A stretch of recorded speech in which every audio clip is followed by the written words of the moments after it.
hijos que se han quedado huérfanos, ¿no? O sea, ¿cómo la gente de afuera, cómo la sociedad podemos ayudar? Como tú decías, ¿no? La gente esperamos que esté bien, que eso va a pasar, que en un proceso vas a sanar, pero es difícil. Mira, tú llevas ya muchos años y aún dices, no, un duelo, y es un proceso de duelo que cuesta llevar adelante.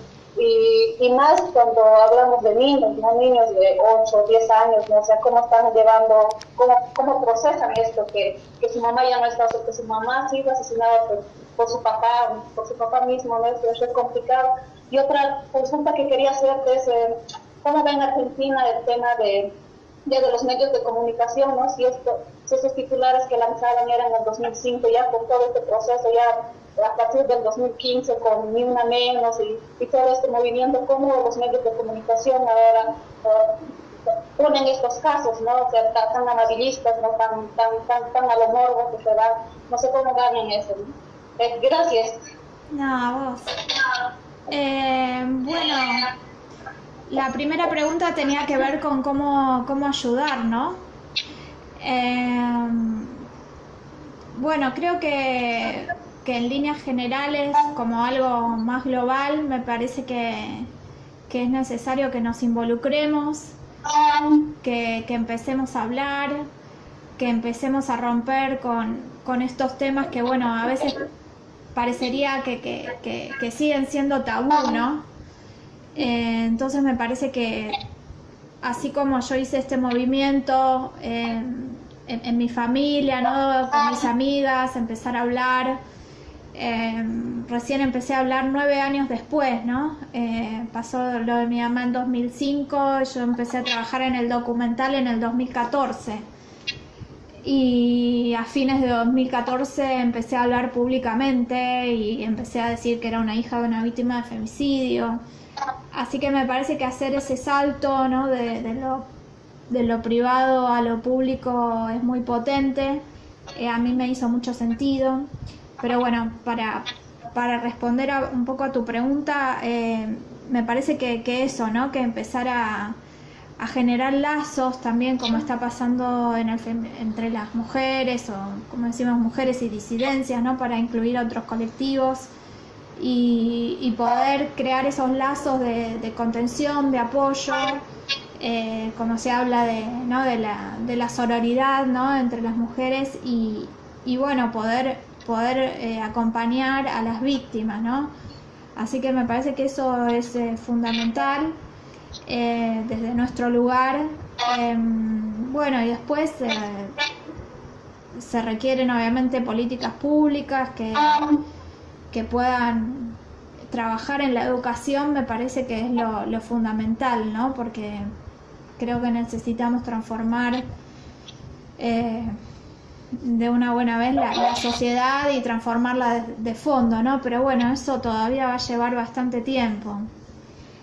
Así que creo que, bueno, hacer sentir a las mujeres que son víctimas, que no están solas, que pueden acompañarse, que pueden encontrar un ámbito de contención, de lucha, ¿no? Sabemos que muchas veces es difícil, digamos, yo empiezo la película diciendo que soy una porteña de clase media, ¿no? Y alguien me ha dicho, ay, pero ¿por qué? Bueno, la verdad es que primero porque la violencia de género atraviesa todas las clases sociales, ¿no?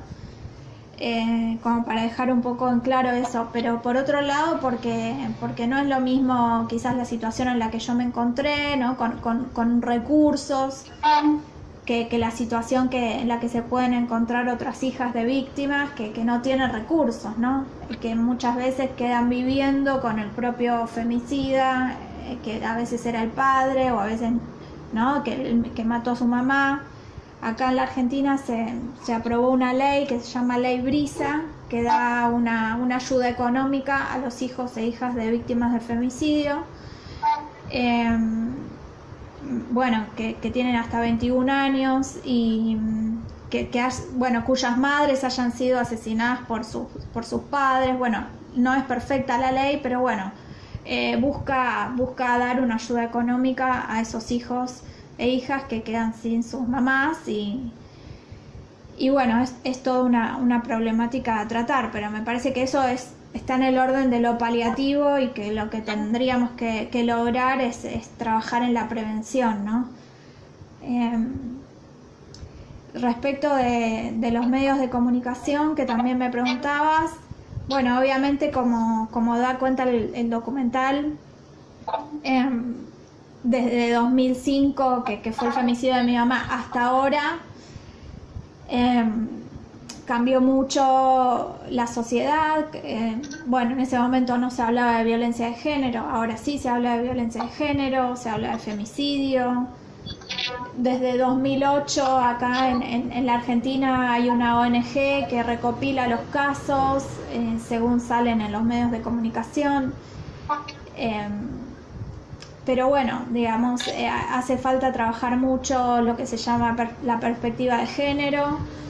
Yo creo que hay periodistas que hacen una diferencia, sobre todo las periodistas de medios independientes, de medios alternativos, o aún así dentro de los medios hegemónicos, periodistas que hacen una diferencia y que sí tienen un abordaje con perspectiva de género. Pero bueno, sabemos que los medios de comunicación son empresas que buscan el lucro y bueno, muchas veces o en general las noticias sobre femicidios digamos, forman parte de toda esta lógica de lucro y se pierde la perspectiva de género. Y bueno, muchas veces los periodistas carecen bastante de esta información sobre cómo deberían comunicar las noticias, aunque hay manuales y demás sobre cómo deberían hacerlo. Y muchas veces se cae, aún hoy, aunque se hable de femicidio, se cae en esta revictimización de las víctimas, ¿no? Que, bueno, se habla sobre cómo estaban vestidas, ¿no? Bueno, muchas periodistas han escrito al respecto, ¿no? Sobre lo que es la mala víctima, ¿no? Entonces, bueno, finalmente se sigue reproduciendo un poco esta lógica del algo habrán hecho, ¿no? Ella se lo buscó, entonces creo que hace falta seguir trabajando desde los medios de comunicación y en la universidad, en la educación, ¿no? Para que los nuevos periodistas, las nuevas periodistas ya tengan incorporada esta perspectiva de género. Soy Carmen otra vez, y como se ha hablado sobre este punto, yo quisiera hacerte una pregunta y también una interpretación tal vez sobre lo que hemos visto, que realmente me ha gustado mucho la forma como has manejado toda la película, pero no he dejado de pensar en toda la misma y sobre todo en algunos momentos cuando Rita Segató, ¿no?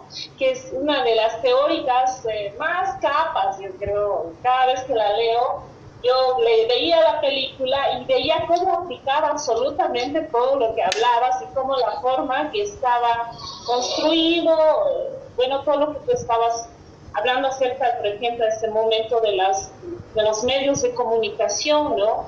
En uno de los textos, por ejemplo, la Rita dice de que los medios de comunicación suelen poner como al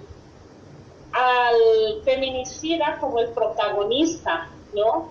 Y en esta forma de ser el protagonista es así donde la masculinidad vuelve a adquirir una cuestión de fuerza, ¿no? Y por eso tiende a repetir, tú dices, uno de los motivos, ¿no? No es el único ni nada que ver. Pero creo además que en este caso, que en la misma película que tú estás haciendo, o sea, es una forma en la que ella no es el protagonista, ¿no? Si no eres vos y realmente rehaces la historia de esta cosa, ¿no? Entonces logras, como tú dices en la película, rehacer la historia, contar otra historia y además encontrar un lenguaje.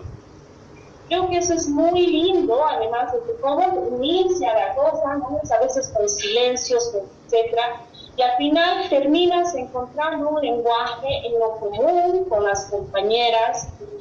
Y es acá, como también dice la Rita Segató, del espacio íntimo al espacio público, ¿no? Y no un problema como una cuestión, el feminicidio, no como un problema personal, sino que realmente es como un problema social, ¿no? Es un problema de poder, es un problema de una sociedad capitalista, es un problema de una sociedad racista, clasista, heteronormativa, ¿no? En la cual se van como entiendo muchas cosas. Por eso me ha gustado mucho tu trabajo, sinceramente, porque además no solamente lo creo, hasta como tú has dicho, pedagogo, o sea, como encontrar tu duelo, haces parte de tu duelo, etcétera, sino que realmente has encontrado, yo creo, ese otro lenguaje y te has situado desde otra parte, ¿no?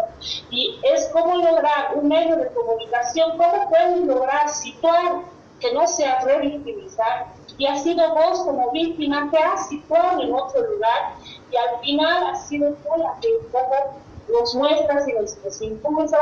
Eso yo he sentido, o sea, que tenemos que unirnos, organizarnos para poder crecer, ¿no? Esa es mi percepción. Pero y la pregunta bien clara, ¿tú al iniciar todo esto habías leído ya a la Rita para hacer esto o la has conocido después? O no sé? No, realmente yo tenía muy poca formación en género. Creo que a pesar de todo, ahora la sigo teniendo, debo confesar, porque vengo más del palo, como decimos acá, de la comunicación, así que no he tenido demasiada formación en género, que estaría bueno pensarlo, ¿no? Que incorporemos más lecturas feministas, por ejemplo, en la carrera de comunicación, ¿no? Pero sí tenía como más formación en, ciencias sociales, ¿no? Marxismo. Así que me empecé a leer más sobre género a partir de este documental.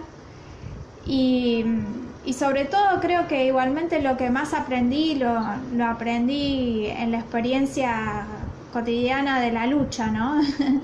En el vincularme con el colectivo feminista, ¿no? de acá de la Argentina, con mis amigas que me fueron guiando, me fueron acompañando, sobre todo después de 2010. Algunas amigas que aparecen ahí en el documental, que además eran amigas y alumnas de mi mamá, y bueno, un poco a través de ellas, desde 2010 que hubo una toma, una ocupación en las facultades sociales, que estábamos peleando por un edificio único. Perdóname, una cosita, ¿tu mamá daba clases en la universidad? No, mi mamá daba clases de inglés, por eso es que yo también trabajo como profe de inglés y me gusta tanto el inglés. Sí. Bueno, nada, lo que te decía es que gracias, creo que el mayor aprendizaje se hace siempre en la calle, ¿no? Como en los ámbitos sin despreciar la academia, que bueno, me encanta, pero bueno, hay como un ida y vuelta, ¿no? Entre el análisis que podemos hacer desde las lecturas que tenemos y después lo que aprendemos, ¿no? En el día a día, en las marchas, en hablar con otros familiares, ¿no? O desde mi experiencia propia, todo lo que pasé con relación a la justicia, ¿no? Así que bueno, yo sigo aprendiendo todo el tiempo. Y con relación a lo que decías de lo que propone el documental, ¿no? Como una salida desde lo colectivo y el salir de ese lugar de víctima, y empoderarse, ¿no? Como se dice actualmente, creo que esa era la idea, ¿no? Obviamente todo trabajo audiovisual tiene un guión atrás, ¿no? Yo trabajé el guión sobre todo con Gustavo Fontán, que es un documentalista y docente, en 2015, y bueno, de ahí salió la estructura, ¿no? La estructura del guión, el tono que iba a tener la película, y después se fue se fue modificando un poco con el trabajo de montaje, con Marisa Montes, la montajista, que bueno, creo que hizo un gran trabajo y ahí se terminó digamos, de dar forma a todo este relato que bueno, que termina, creo, bastante esperanzador, como me han dicho, y creo que eso es lo importante, ¿no? ¿Alguien más, por favor, quiere hacer un comentario o algo? ¿Pregunta? ¿Amara? ¿No? Ya. Mira, Mara, yo te voy a, después de esto, cortamos, vamos a tener aquí, los han preparado también algo los chicos o las chicas no, no sé, la PER, alguien me hace. Yo voy a grabar toda nuestra conversa porque aquí ya tenemos que encender la luz, estamos como apagados. ¿Ya? Entonces, te abrazo muchísimo y realmente muchas felicidades y estamos en contacto dentro de o mañana, ¿sí? Te grabo todo lo que estamos charlando aquí como te he dicho. Dale, ¿ya? Buenísimo. Un aplauso muchas gracias. Para finalizar, bueno, recién publiqué una cosita en Facebook porque estuve buscando las cifras de femicidios en Bolivia, así que lamentablemente en 2018, según la CEPAL, fueron las más altas de Sudamérica y en el tercer lugar en Latinoamérica, así que bueno, creo que hay mucho por hacer y bueno, agradecerles que hayan estado ahí y quedo a disposición para lo que necesiten, si necesitan pasar el documental, como está ocurriendo acá o en otras ciudades que me lo piden, bueno, yo lo facilito para que lo puedan pasar en colegios, en universidades, donde quieran, así que bueno, estamos en contacto. Muchas gracias.